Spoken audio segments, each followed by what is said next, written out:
This is Taking Stock. I'm Bruce Whitfield. Welcome to ENCA. Peter Davies is the turnaround specialist at SAA. Plan number, whatever it is, board, whatever it is, management team, whatever it is. We've had a lot of change at SAA.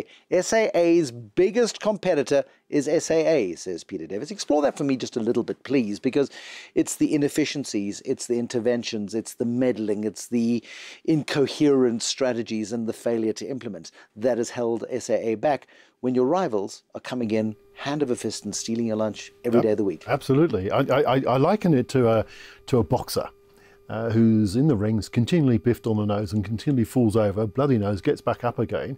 The oxygen, presumably is taxpayers' money, and then gets knocked on the nose again. It never hits back. So what we're trying to do is to hit back and say, hey, we're here, we're South African Airways, we don't have a right to be here, but we have a big responsibility to be here in terms of providing strategic conduit to people inside, in and out of the country. Explain that logic to me of a strategic conduit. SAA abandoned its London, Cape Town route, for example, 4 or 5 years ago. Last year, into Cape Town International Airport, soon to be renamed, there was an increase of 27% year on year of foreign arrivals to that airport. SAA had zero to do with that. So why bother having a national airline when global rivals see the opportunity, whether they be the Emirates of the world, the Ethiopians of the world, the Turkish of the world, the KLMs, or many others, British Airways? All developing increased markets, so South Africa can enjoy more people coming here. But you make a specific point about Cape Town. The cost of generating what we call a seat kilometre, so this seat travelling 1 kilometre is the basic measurement we have in the airline, is 30% more expensive than our competition. So when it comes to our revenue people in terms of trying to sell that seat, it's a highly competitive business, as I said. So therefore, unless you can justify why your rates should be 30-40% more expensive by having a better product, which at the moment we can't, no. Therefore, you have to be ultra competitive, which means because we have a high cost base, we lose more money. So the decision made some time ago, 4 or 5 years ago, was simply because they were losing heaps of money on Cape Town, London. Okay, so it comes to aircraft, and we've discussed that. Also, the headcount of SAA is too big. Vuyani Jahana said it, I think, at IATA last week. The tough decisions are going to have to be made. The legend in airline circles is that SAA has more people per aircraft in the air than any other airline in the world, and it's one of the reasons for its great inefficiency. Mm-hmm. Is that a fact? If you compare with other aircraft, yes, our ratios are a lot higher. But I think the careful thing to understand here is it's all too easy to go in and say, we're 1,000, 1,500, whatever people, we are too many, without really understanding what's required to fix the airline. So I think that's unfair. So there's a huge amount of work being done or about to be done on what we call organisational development. So in other words, we need to look at the airline fit for purpose. What will the airline look like in 5 years' time? What sort of network would it need to fly? What will it need by way of aircraft types? How many crews, et cetera, et cetera? How many people on the staff? What about our maintenance and repair organisation? How many people does that need? You need to go through that methodically and honestly before you start making decisions about asking people to become redundant. So I think the CEO, the board are very courteous and cautious about making sure that, yes, there will have to be changes, inevitably. But let's make sure those changes are meaningful, they count, and we just don't, wave some sort of wand and fix the problem. That's not fair. And also, SAA notoriously pays over the odds for pilots. They sit at the southern tip of Africa. They have skills which are globally transferable, and as a result, SAA has felt the need to pay perhaps a premium to retain its pilots. You're getting to a point now where you may have too many pilots, too few aircraft, too few routes.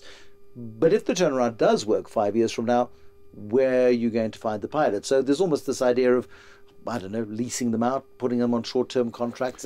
Quite a complicated arrangement with other airlines. Ethiopian, for example, expanding. Sure. Mm-hmm. Some of our pilots could find their way there.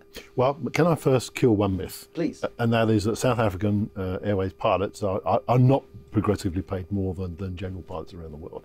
It's a pretty standard the former chair Dudimieni implied as much. Okay, so I can't speak for the past. All I can speak is that I've done extensive research in terms of what our pilots are paid and their conditions, and generally they're not out of sync with other pilots around the world. So I think that needs to be said. we have got too many pilots. So we've been talking to the union and we've been talking to the wider pilot audience and saying, look, we will need you in the future because we need to expand and have more airplanes and fly more networks. We can't at the moment because we can't afford it. So therefore, is it possible we can do a deal with various airlines around the world? And we're having those conversations with airlines. In fact, just as I arrived here, I had a conversation with a certain Far Eastern airline who's keen on talking to our pilots. So if they can go away for 2 to 5 years, carry on flying, but still maintain their levels of seniority and the right to come back and fly for South African Airways, then we retain that experience for when we need it.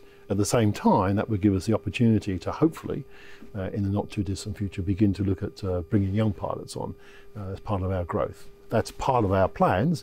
First, we need to begin to implement and make changes to improve the airline. I mean, this is almost like juggling 10 balls at once when you've never learned to juggle 2 or 3.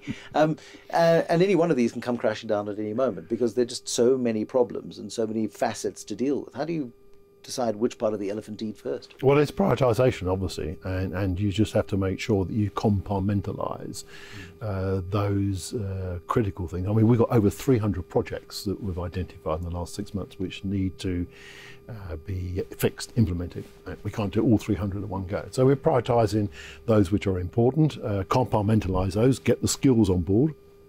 There's been quite a lot of comment about that, but you need skills, you need leadership, you need people who understand as quickly as possible what needs to be fixed. There's no point sitting around the table planning to plan and have these lovely conversations for 6 months because the competition will come in and pinch more business.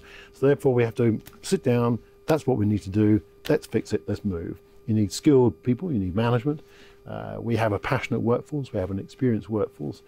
And I think from what I can see, a workforce that really wants to make sure that perhaps just this time, we can make a difference. Peter Davies is the Chief Turnaround Officer at SAA.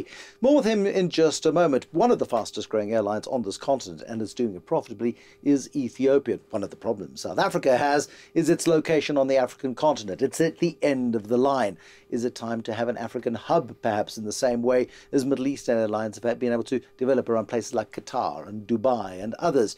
Is it time for an Ethiopian hub? Is Ethiopian perhaps the strategic equity partner for South Africa into the future? That question and more coming up in just a moment.